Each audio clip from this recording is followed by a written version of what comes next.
કોઈ માણસ સારું કામ કરે ને એમાં તાલી પાડવામાં તમને રસ ન આવે, પણ કોઈનાથી કાંક ચૂકાઈ ગયું, કોઈનાથી કાંઈ ભૂલ થઈ ગઈ કે કોઈનાથી કાંઈ અપરાધ થઈ ગયો, પછી જુઓ આખી સમાજને જે રસ પડે, જોઈએ છીએ, પછી જુઓ આખી સમાજને જે એમાં રસ પડે. શાસ્ત્ર કહે છે કે ખોરાકમાં 6 રસ હોય, ષટરસ. ખોરાકના 6 રસ હોય: ખાટું, ખારું, તીખું, મોળું, ગળ્યું, કડવું. આમ કરીને ખોરાકના 6 રસ હોય. તમને શું લાગે સૌથી વધારે સ્વાદિષ્ટ રસ કયો? જરા કયો તો ખરા. આમ થઈ ગયા, ખોવાઈ ગયા કથામાં આવડા બધા. હે, 6 રસ છે. 6 રસમાંથી બધાયને ભાવતો રસ કયો? હે, ગળ્યો? ખોટી વાત, ફેલ. સાચું કહું? આ 6 રસ છે ખોરાકમાં, પણ બધાયને ભાવતો સૌથી વધુ રસ કયો ખબર છે? ખરેખર તો એ એક 7મો રસ છે, અને એ છે નિંદા રસ. એ એક 7મો રસ છે, અને એ છે નિંદા રસ. બધાયને ભાવે ભાવે ભાવે ને ભાવે.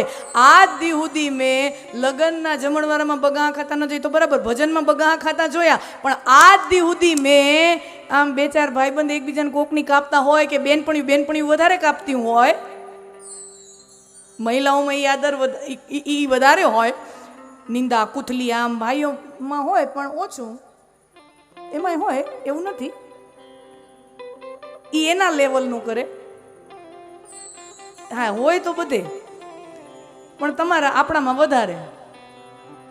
આજ દી સુધી મેં બધાને કથામાં બગાહા ખાતા જોયા, ભજનમાં બગાહા ખાતા જોયા, સન્માન થતા હોય ત્યારે બગાહા ખાતા જોયા, પણ આજ દી સુધી 2-4 બેનપણીઓ તમે આમ ભેગી થઈને કોકની નિંદા કૂથલી કરતી હોય, તમે જોજો એકને બગાહું ન આવે. જોયું?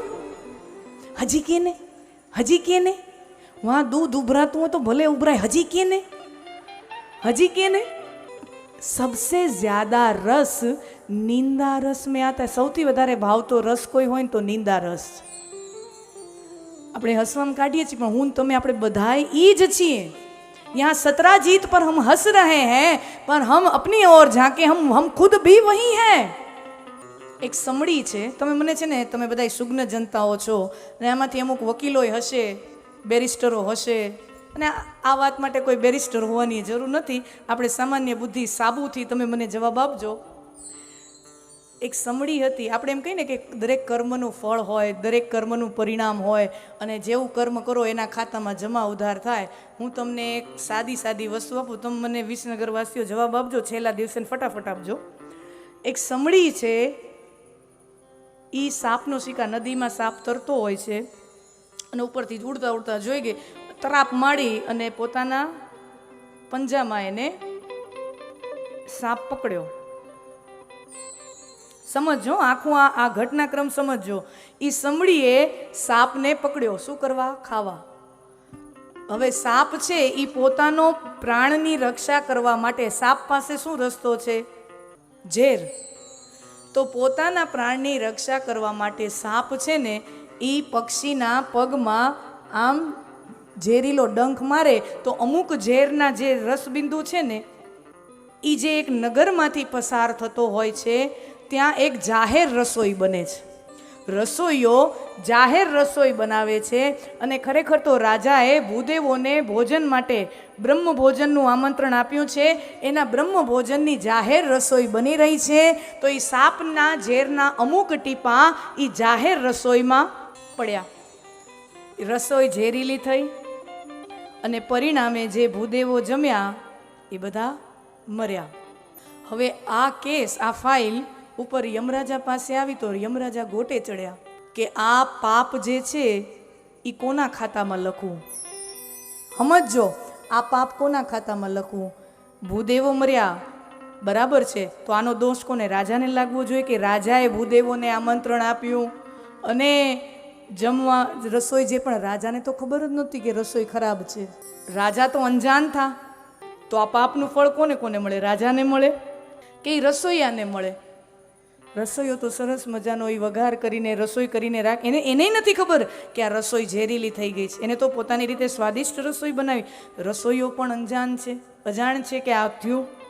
તો રાજાને દેવો, રસોઈયાને આ પાપ દેવું, સમડીને એ પાપ દેવું.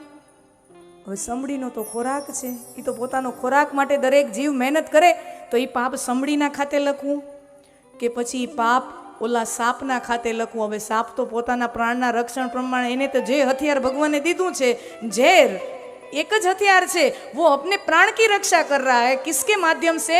अपने विष के माध्यम से. तो હવે કોના કી સાપના ખાતામાં લખવાનું પાપ? તમે કયો, રાજાના ખાતામાં, રસોઈયાના ખાતામાં, સમડીના ખાતામાં કે સાપના ખાતામાં? કયો. યમરાજા ગોટે ચડ્યા. જેવા તમે ગોટે ચડ્યા ને એવા યમરાજા ગોટે ચડ્યા. ફાઇલ 2 મહિના સુધી ટેબલ ઉપર પડી રહી. યમરાજાને ખબર નહીં એમાં થપ્પો શેનો મારવો. 2 મહિના સુધી ફાઇલ ટેબલ ઉપર પડી રહી, થપ્પો શેનો મારવો. ત્યાં સમય થોડોક વીત્યો, 2-4 મહિના જેવો સમય વીત્યો, અને બીજા કોઈ પ્રદેશથી અમુક ભૂદેવો રાજાને મળવા માટે આવતા હોય છે. અને એ નગરની મહિલાને પૂછે છે કે અમારે આ રાજાને મળવું છે, તો એમનો મહેલ ક્યાં છે? એટલે એ મહિલા જવાબ તો આપે છે કે આમથી આમ વયા જાઓ, ત્યાં છે. પણ ભૂદેવો હાચવીને જાજો હો, રાજા ઝેર ખાઈને મારી નાખે છે. ઝેર આપીને મારી નાખે છે, ઝેર ખવડાવીને મારી નાખે છે. ભૂદેવો ધ્યાન રાખજો. હવે આ મહિલાએ અહીંયા શું કરી? નિંદા કરી. એમાં એને રસ આવ્યો, નિંદા કરી. યમરાજાને થયું આ 3 મહિનાથી ફાઇલ ગોટે ચડી હતી, આનો ખાતેદાર જડી ગયો, આ બાઈના ખાતામાં લખો. યમરાજાએ હુકમ કર્યો પોતાના માણસોને, આ બાઈના ખાતામાં પાપ લખો. શું કામ? યમરાજાના પાર્ષદો, યમદૂતો યમરાજાને પૂછે છે, પણ આ મહિલાના ખાતામાં કેમ પાપ લખીએ? એને આ રસોઈ એને આ મર્યા અને એને કોઈ લેવા દેવા જ નથી, એના ખાતામાં કેમ પાપ લખાય? અને સાંભળજો મિત્રો, યમરાજા બહુ સરસ મજાનો જવાબ આપે છે. યમરાજા કહે છે, એ પાર્ષદો, કોઈ પણ વ્યક્તિ જે પણ પ્રકારનું પાપ કરે ને હંમેશા એમાંથી એને આનંદ મળતો હોય છે. હંમેશા આપણે જે પાપ કર્મ કરીએ ને એમાંથી આપણને આનંદ મળે તો જ માણસ પાપ કરે. ન તો ખબર છે કે પાપનું ફળ હળાહળ જેવું હોય તો એ માણસ પાપ કામ કરે, કારણ કે એમાં કોઈને કોઈ પ્રકારની મજા હોય. એના કારણો અલગ અલગ હોઈ શકે, પણ આનંદ હોય તો જ માણસ એ પાપ કરતો હોય ને, એમાં એને મજા આવતી હોય તો એ પાપ કરતો હોય. હવે જુઓ, આમાં રાજાને કોઈ આનંદ મળ્યો નથી.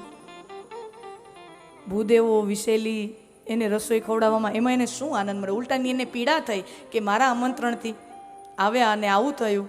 તો રાજાને કોઈ આનંદ મળ્યો આમાં? રસોઈયાને આનંદ મળ્યો? ઓલા સાપને કોઈ આનંદ મળ્યો? ઓલા સમડીને કોઈ આનંદ મળ્યો? એ રસોઈ ઝેરીલી થાય ને કોક મરે, એમાં સમડીને કોઈ આનંદ મળ્યો?